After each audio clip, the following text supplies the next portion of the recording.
Pais queridos, ao podermos ter sido conduzidos em louvor e adoração ao nosso Deus, o nosso coração certamente já se encontra em uma condição de proximidade com o Pai significativa.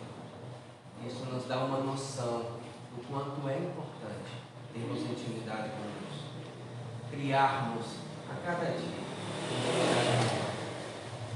As queridas que nos visitam, uma minha aluna, aqui é a Valentina, sua vovó querida, e Suzy que trabalhou comigo lá no Valéria Maria Miranda, Mirielle ali atrás, com colegas, bom tê-las aqui, conforme já foi mencionado por Sueli, nossa líder da área da música.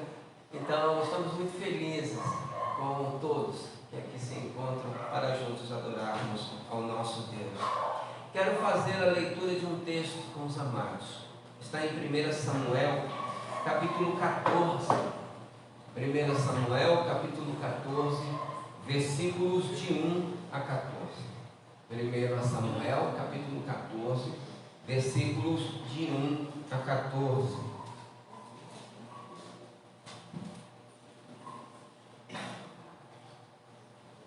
Samuel, capítulo 14, versículos de 1 a 14.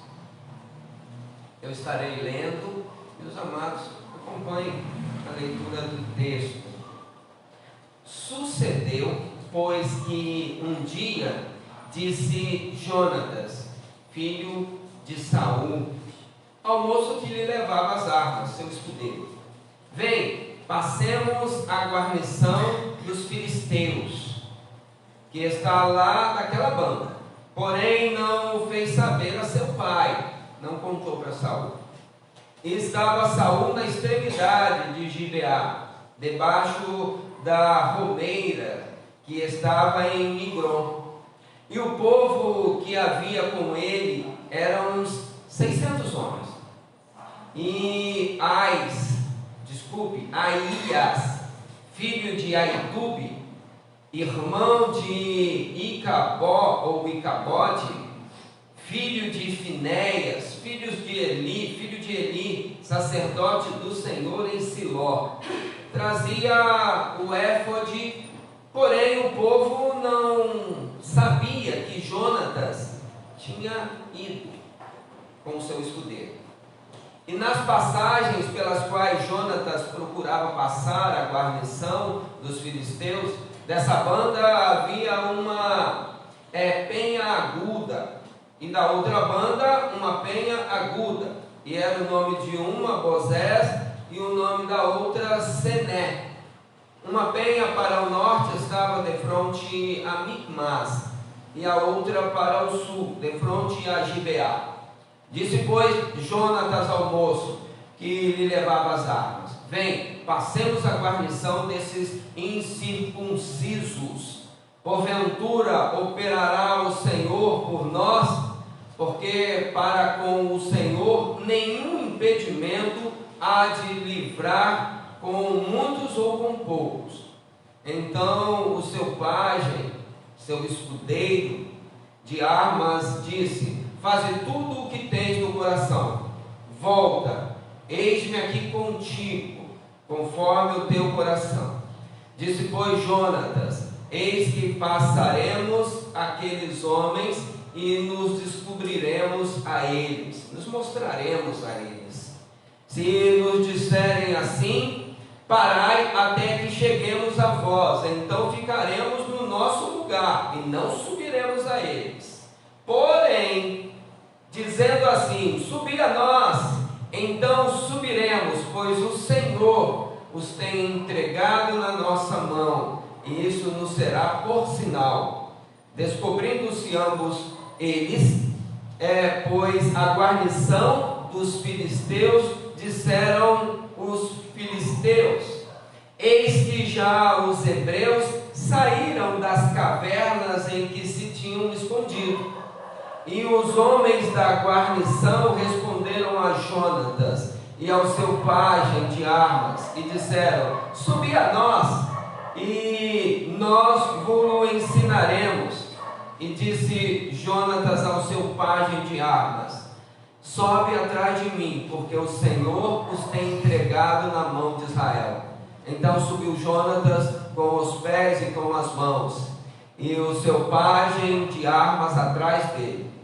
E caíram diante de Jonatas, e o seu pajem de armas os matava atrás dele. E sucedeu esta primeira derrota, em que Jonatas e o seu pajem de armas feriram até uns 20 homens, quase no meio de uma geira de terra, e de que uma junta de bois podia lavrar, em meio a um terreno pequeno, a um espaço curto. É isso que eles quiseram dizer aqui. Para que esse texto lido fique claro em nossas mentes, eu quero retroceder a um episódio anterior desse fato. Jonatas, filho de Saul, Saul, primeiro rei de Israel. Ele reinou por 42 anos. Quando ele começou a reinar, ele tinha 30 anos. E Jonatas, o seu filho, o seguia. Este jovem Jonatas, no episódio anterior, ou no capítulo 13, ele lutou contra filisteus que estavam saindo da beira-mar para invadir o território em que ocupavam o rei Saul e o reino de Israel. Então ele os deteve e conseguiu aniquilar parte do exército filisteu. Os filisteus não gostaram nada disso. Armaram uma grande convenção de filisteus. Eram basicamente 30 mil carros, 6 mil cavaleiros e uma multidão de soldados que vieram contra Israel. Quando eles assim fizeram, os soldados, parte dos soldados que estavam com Saul, com Jonatas e a beira, que totalizavam cerca de 6 mil soldados, alguns se esconderam nas cavernas, temeram, estavam com medo, ficaram amedrontados.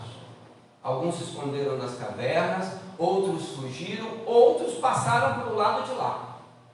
Sobraram 600 homens que estavam embaixo da abobodeira, como foi mencionado aqui, com Saul.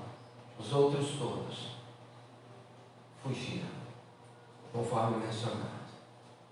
E aí, sem que Saul soubesse, Jonatas e seu escudeiro decidiram em seu coração lutar contra esses 30 mil carros, 6 mil cavaleiros e uma multidão de soldados. Esses dois homens decidiram lutar contra eles.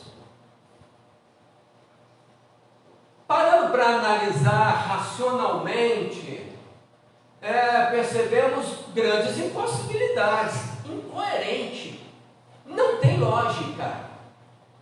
Mas mesmo assim, eles acenderam em seu coração o interesse de lutar contra os mesmos. Fiquei imaginando aqui Davi contra Golias. Davi chega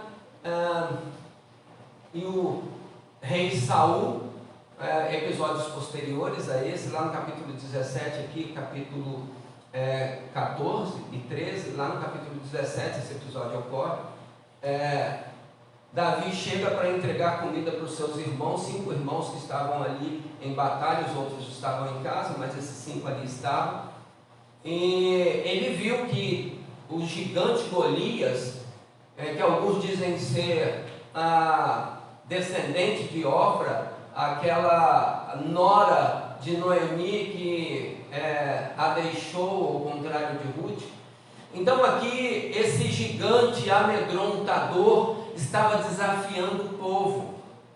A guerra seria intensa, mas esse gigante fez uma proposta: traga um homem para lutar comigo. Quem vencer vai determinar a vitória de um ou de outro povo. E esse gigante estava lá desafiando, falando coisas perversas, humilhando o povo de Israel. E ninguém tinha coragem para ir lutar contra ele. Até que Davi, aquele menino, aparece lá e acha um insulto, se coloca à disposição para lutar. A princípio é questionado pelo irmão mais velho e pelo rei Saul, mas depois concordam, depois de ele dizer que já mataram um sem o leão, aí eles aceitam, e Davi vai lutar contra o gigante Golias. Desproporcional luta. Se formos pensar coerentemente, não havia possibilidade alguma de Davi vencer. Um gigante com uma grande espada, mestre de lutas, desafiador, e Davi com uma lança, com um alforje com 5 pedras e uma lançadeira. Alguns dizem que eram 5 pedras porque eram 5 gigantes. E a gente vai ver em Samuel, 2 Samuel, que realmente haviam 5 gigantes, mas não especificamente aqui, mas haviam 5 gigantes. Ponto.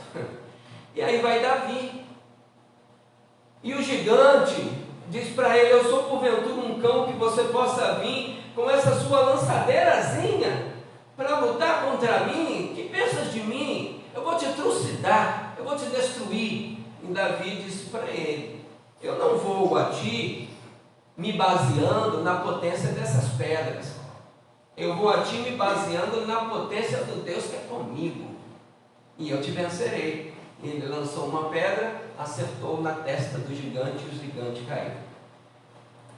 Mas o gigante não morreu pela pedra. Não foi a pedra que matou o gigante, foi a espada do gigante que Davi pegou e cortou-lhe a cabeça. Isso lhe deu a vitória.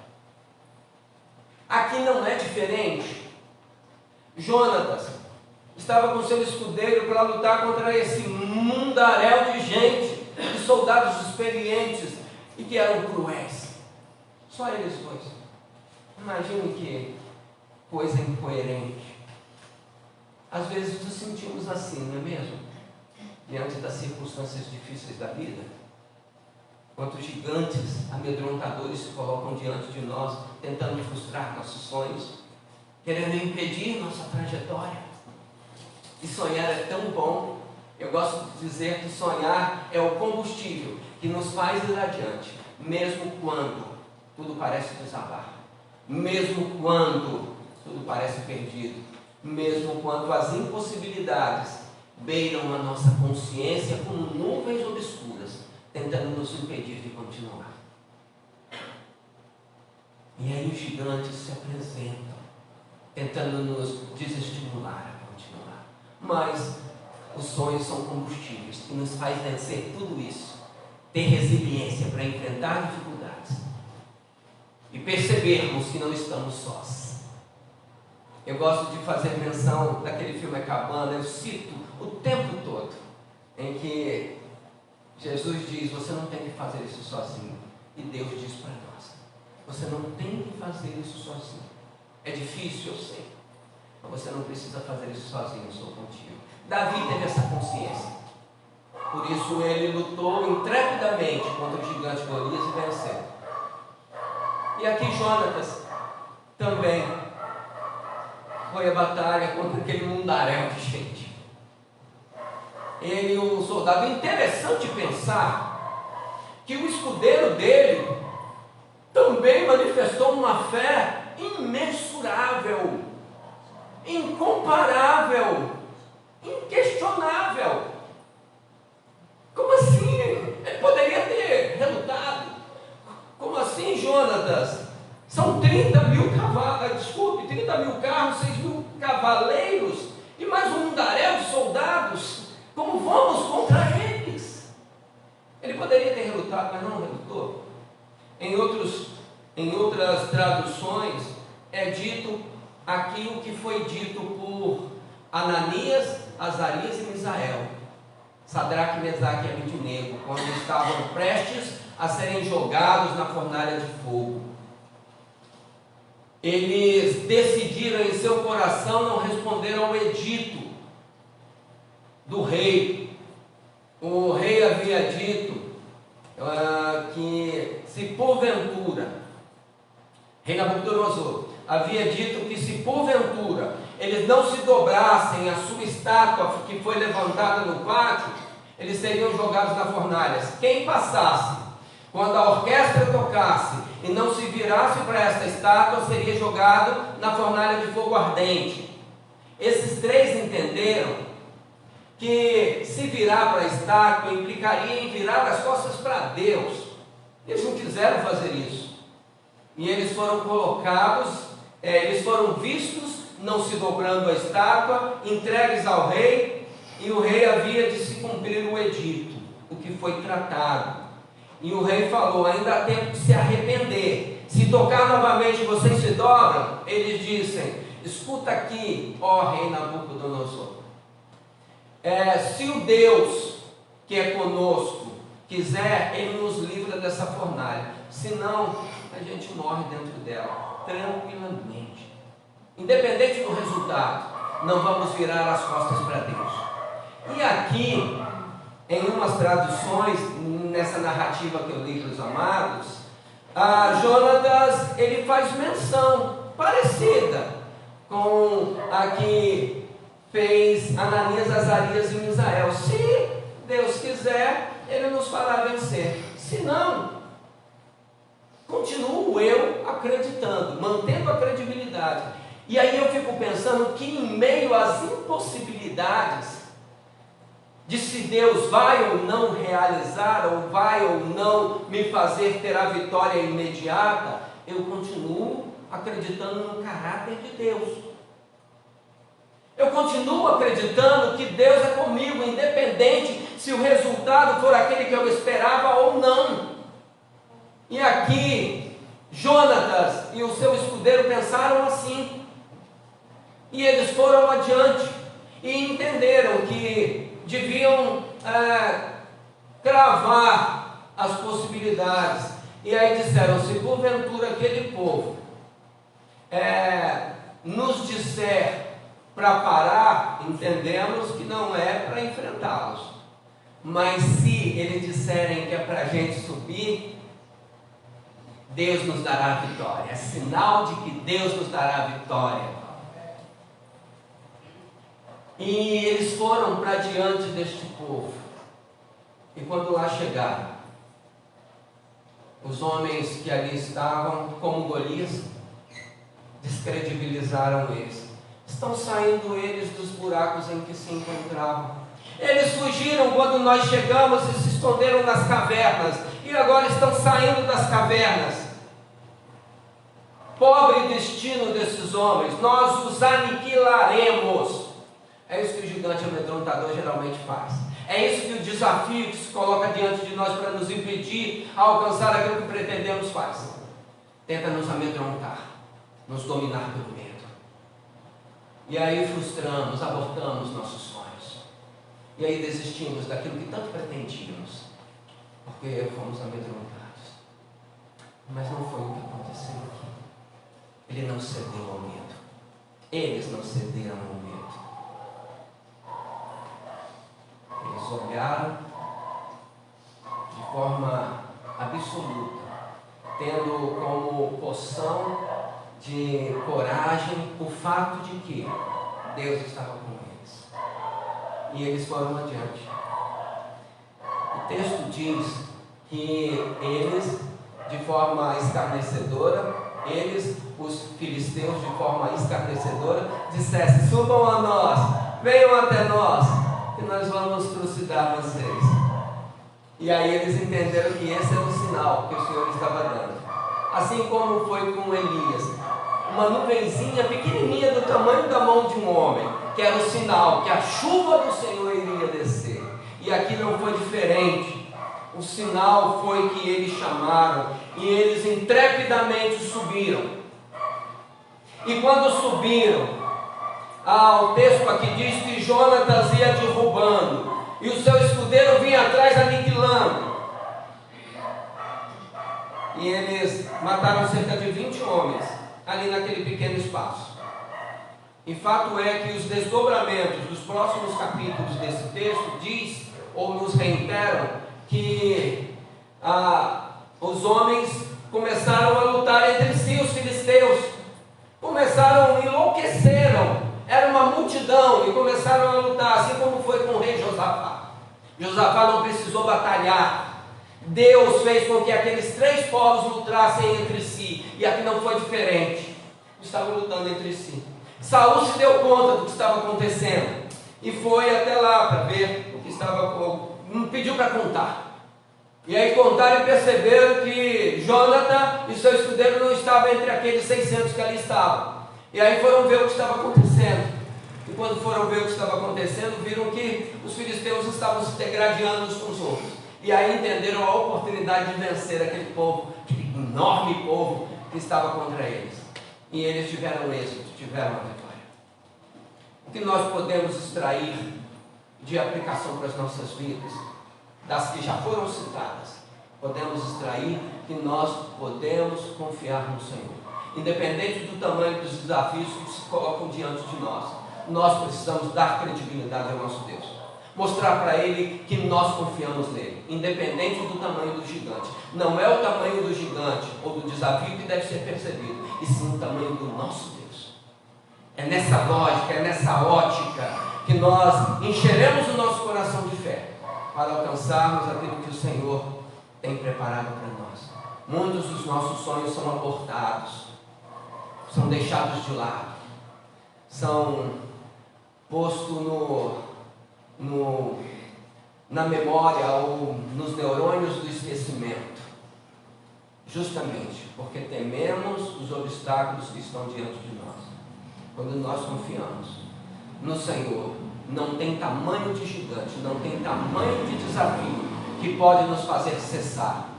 Sermos encorajados pela presença do Senhor conosco é o que nós precisamos construir como forma de conquistar os nossos objetivos. Termos em nossa consciência o fato de que Deus é conosco, de que Ele não nos deixa em vão, de que o que Ele prometeu para nós Ele cumpre, Ele tem caráter. Ele nos diz que somos nele mais que vencedores, precisamos acreditar nisso. Pensando nisso, as torres gêmeas, um alpinista, um equilibrista, eu ia contar outra ilustração, mas vai essa. Um equilibrista, ele era muito famoso, e ele tinha fãs, os mais variados. Dentre eles, um garotinho, que quando soube que esse equilibrista ia se apresentar nas Torres Gêmeas, pediu ao pai que lá estivesse. O pai conseguiu cadeira cativa para ele, e eles foram. E esse equilibrista, ele ia de um lado ao outro das Torres Gêmeas, ia para cá, ia para lá, equilibrando-se naquela linha fita, em que ele se colocava e ia para lá e para cá, às vezes com vara, às vezes sem vara, às vezes com uma cadeira, às vezes sem a cadeira, e ele ia. E aí, quando ele parou do outro lado para dar autógrafo e abraçar os seus fãs, o garotinho disse: eu sou muito fã seu, eu tenho maior credibilidade na sua capacidade de equilibrar. E aí o equilibrista disse para ele: realmente é verdade? Você confia que eu posso ir e voltar? Sim, confio, eu tenho plena confiança em ti. E aí o equilibrista disse para ele: venha, se coloque nas minhas costas, que eu quero ir e voltar com você. O garotinho disse: não vou não. Eu confio em você, mas não vou de jeito nenhum. Nós às vezes somos assim em relação a Deus. Nós dizemos para Ele que confiamos nele, nós confiamos no Senhor, mas quando acontece algo e que temos a oportunidade de mostrar que realmente acreditamos, nós sabotamos o agir de Deus em nossa vida, nós abortamos a missão. Eu quero nessa noite que você possa entender e identificar no poder de Deus uma possibilidade para você vencer os gigantes amedrontadores, para você vencer aquilo que tenta te impedir. Você tem em seu coração essa consciência de que Deus é contigo, de que você em Deus é mais que vencedor, de que o Senhor, Ele não te deixa em vão, Ele te tem gravado na palma de suas mãos. Ele sabe o seu nome, Suzy. Valentina, Ele sabe o seu nome. Mirieles, Ele sabe o seu nome. Ele sabe o nome de cada um de nós que aqui estamos. Ele sabe definitivamente. E Ele não vai negar o seu amor e ação para nos defender. Com isso nós precisamos sair daqui esta noite conscientes que Deus é conosco. Creia, o Senhor está contigo. Que você possa então ter uma semana abençoada. Se porventura nas esquinas, ou se algo surpreendente se colocar diante de ti para tentar te impedir de continuar, olhe para Deus, converse com Deus, só você e Deus, só você e Deus. Tem uma música que diz isso, só você e Deus e mais ninguém, só você e Deus. Deus é contigo, Ele te fará vencedor. Não importa o tamanho do desafio que está diante de ti, o que importa é o tamanho do Deus que está contigo. Amém? Pai querido, Senhor eterno, louvado seja o teu santo e maravilhoso nome. Senhor é maravilhoso e nós queremos construir a cada dia uma intimidade maior contigo, ao ponto de darmos credibilidade ao Senhor em meio aos desafios da vida, em meio aos momentos inesperados em que são postos diante de nós desafios tão enormes, Senhor, e nós olhamos para o tamanho desses desafios e nos sentimos tão aquém. Ó Pai, dai-nos pois a noção da Tua presença, para que assim possamos medir a dimensão do nosso tamanho, com base no tamanho do Senhor, e assim nos sentirmos vencedores. Não importa o tamanho do desafio, o que importa é o tamanho do Senhor.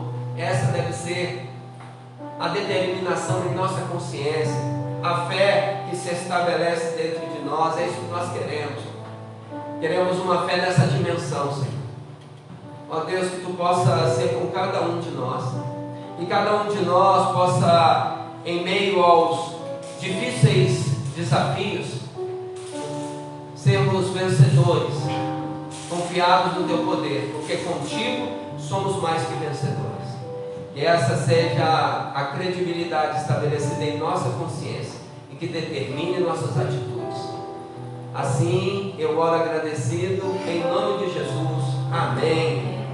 Amém, amém e amém. Olga ou Dalva? Dalva. Eu ia falar o nome da senhorita Dalva, mas fiquei pensando, é Olga ou Dalva? Então é Dalva. Deus também é contigo. Nos momentos de apuro, o Senhor dirá: eu te tenho gravado na palma da minha mão, querida Dalva. Amém? Então, queridos, vamos na paz do Senhor, diante das possibilidades, do impossível estar diante de nós. Nós não cessaremos, não pararemos. Aqueles que estão em nosso lar, passando por momentos de dificuldade, creia. Em Cristo você é vencedor, e você vai vencer essa dificuldade, em nome de Jesus. Amém? Que o Senhor vos abençoe, vos guarde, faça resplandecer o rosto sobre vós, e tenha misericórdia de vós. Que o Senhor sobre vós levante o teu rosto, e vos dê a paz. Tenha uma semana abençoada na presença do nosso Deus. Amém?